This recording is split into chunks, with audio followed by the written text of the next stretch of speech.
ओम। आज हम सब कार्तिक महात्म्य के 7वें अध्याय की कथा को श्रवण करेंगे। इसमें नारद जी ने बतलाया है कि कार्तिक मास में व्रत करने वालों को किन नियमों का पालन करना चाहिए। तो नारद जी ने कहा कि हे राजन, कार्तिक मास में व्रत करने वालों को नियम मैं संक्षेप में बतलाता हूँ, उसे आप सुनिए। व्रती को सब प्रकार के आमिष, मांस, उड़द, राई, खटाई तथा नशीली वस्तुओं का त्याग कर देना चाहिए। व्रती को दूसरे का अन्न ग्रहण नहीं करना चाहिए, किसी से द्वेष नहीं करना चाहिए और तीर्थ के अतिरिक्त अन्य कोई यात्रा नहीं करनी चाहिए। देवता, वेद, ब्राह्मण, गाय, व्रती, नारी, राजा तथा गुरुजनों की निंदा भी नहीं करनी चाहिए। व्रती को दाल, तिल, पकवान व दान किया हुआ भोजन ग्रहण नहीं करना चाहिए। किसी की चुगली या निंदा भी नहीं करनी चाहिए। किसी भी जीव का मांस नहीं छूना चाहिए। पान, कत्था, चूना, नींबू, मसूर, बासी तथा जूठे अन्न का भी प्रयोग नहीं करना चाहिए। गाय, बकरी तथा भैंस के अतिरिक्त अन्य किसी पशु का दूध नहीं पीना चाहिए। कांस्य के एक पात्र में रखा हुआ पंचगव्य, बहुत छोटे घड़े का पानी तथा केवल अपने लिए ही पका हुआ अन्न प्रयोग करना चाहिए। कार्तिक माह का व्रत करने वाले मनुष्य को सदैव ब्रह्मचर्य का पालन करना चाहिए। उसे धरती पर सोना चाहिए और दिन के चौथे पहर में केवल एक बार पत्तल में भोजन करना चाहिए।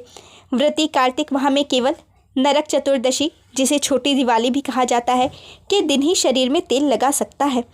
कार्तिक माह में व्रत करने वाले मनुष्य को सिंघाड़ा, प्याज, मट्ठा, गाजर, मूली, काशीफल, लौकी, तरबूज इन वस्तुओं का प्रयोग बिल्कुल भी नहीं करना चाहिए।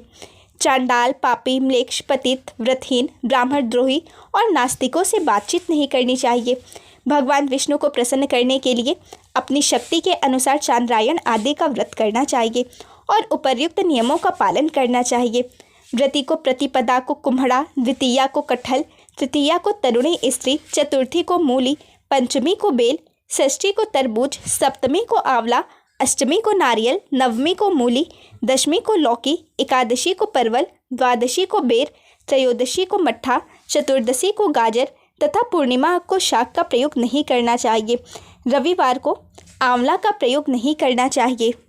कार्तिक माह में व्रत करने वाला मनुष्य यदि इन शाकों में से किसी शाक का सेवन करना चाहे तो पहले ब्राह्मण को देखकर ग्रहण करे। यही विधान माघ माह के व्रत के लिए भी है। देवोत्थानी एकादशी से पहले कही गई विधि के अनुसार नृत्य, जागरण, गायन, वादन आदि करना चाहिए। इसको विधि पूर्वक करने वाले मनुष्य को देखकर यमदूत ऐसे भाग जाते हैं जैसे सिंह की गर्जना से हाथी भाग जाते हैं। कार्तिक माह का व्रत सभी व्रतों में श्रेष्ठ है। इसके अतिरिक्त जितने भी व्रत यज्ञ है वह 1000 की संख्या में किए जाने पर भी इसकी तुलना नहीं कर सकते, क्योंकि यज्ञ करने वाले मनुष्य को सीधा बैकुंठ की प्राप्ति होती है। जिस प्रकार राजा की रक्षा उसके अंग रक्षक करते हैं, उसी प्रकार कार्तिक माह का व्रत करने वाले की रक्षा भगवान विष्णु की आज्ञा से इंद्रादि देवता करते हैं। व्रती मनुष्य जहाँ कहीं भी रहता है वहीं पर उसकी पूजा होती है, उसका यश फैलता है। उसके निवास स्थान पर भूत, पिशाच आदि कोई भी नहीं रह पाते। विधि पूर्वक कार्तिक माह का व्रत करने वाले मनुष्यों के पुण्यों का वर्णन करने में ब्रह्मा जी भी असमर्थ है। यह व्रत सभी पापों को नष्ट करने वाला, पुत्र पौत्र प्रदान करने वाला और धन्य धान्य की वृद्धि करने वाला है। ओम शांति ही शांति ही शांति ही।